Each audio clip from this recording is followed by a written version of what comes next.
Algebra 1, Unit 5, Lesson 6, Linear Inequalities in Two Variables. In this lesson, we want to solve a linear inequalities in two variables by graphing the solution set, and we also want to write and solve linear inequalities from real-world situations. So when we did inequalities in one variable, remember that if the equals included, we used a solid dot for it, and if it wasn't included, we use an open circle for that. When we do inequalities in two variables, we're going to have a line, which is a boundary. We're going to use a solid line if the equal is included and a dashed line if it's not included. So we can do that from either form, from standard form or from slope-intercept form, where we have an inequality symbol somewhere in between there instead of the equals, either less than or equal to than, bigger than, or bigger than or equal to. So if it's one of the ones with an equal, we'll use a solid line, and if it's one with either the less than or the bigger than, we're going to put a dashed line. The solution is actually the half plane, which is either above or below the boundary line.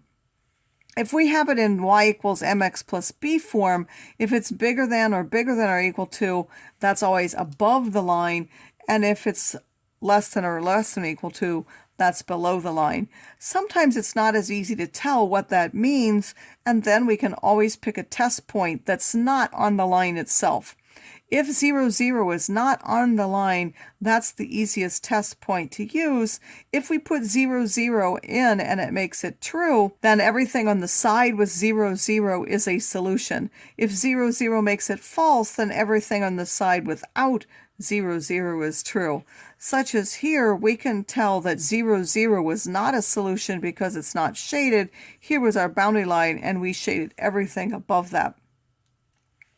But let's look at this as an example. It says some questions on a test take 3 minutes and some take 5 minutes to complete. The teacher wants the test to be at least 30 minutes long. Set up and solve an inequality.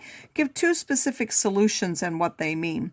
So X would be the number of 3-minute questions, which isn't known, and Y is the number of 5-minute questions. How much time will they take? Well, if there were 4 questions, that would be 4 times 3 or 12 minutes, so we need 3X.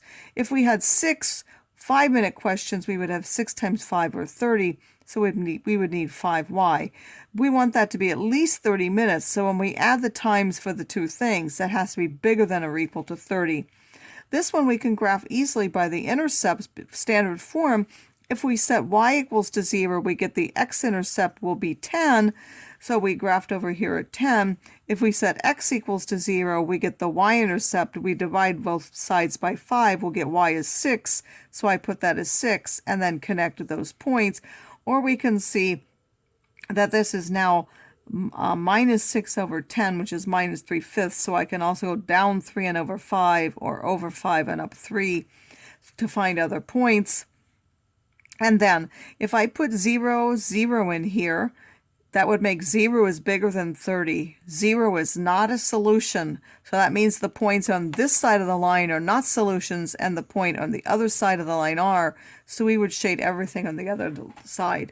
Now to find two solutions, even though we've shaded this, we know we can't actually have negative numbers of questions, so the only real solutions are in this positive, where both variables are positive part. So for example, if I pick 3, 6, we would have 3 3-minute questions and 6 5-minute questions for a total of 39 minutes test. Or I could pick something like 7, 2, which is on that, close to being on the boundary. It's just above the boundary, which would mean 7 3-minute questions and 2 5-minute questions. That one would only be 31 minutes. We could also pick up here 9, 9 would be 27 plus 45 would be over an hour test.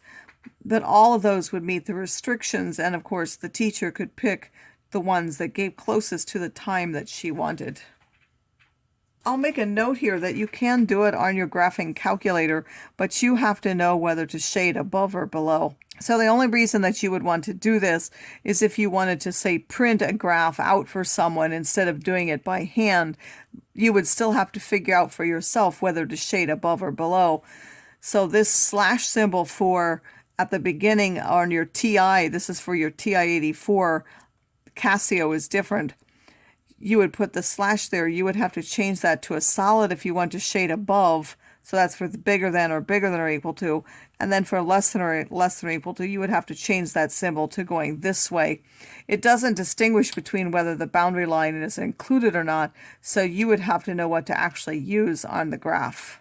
And in order to do that, you also have to rewrite your equation into slope-intercept form because your y equals is always given as a y equals, so you have to rewrite that.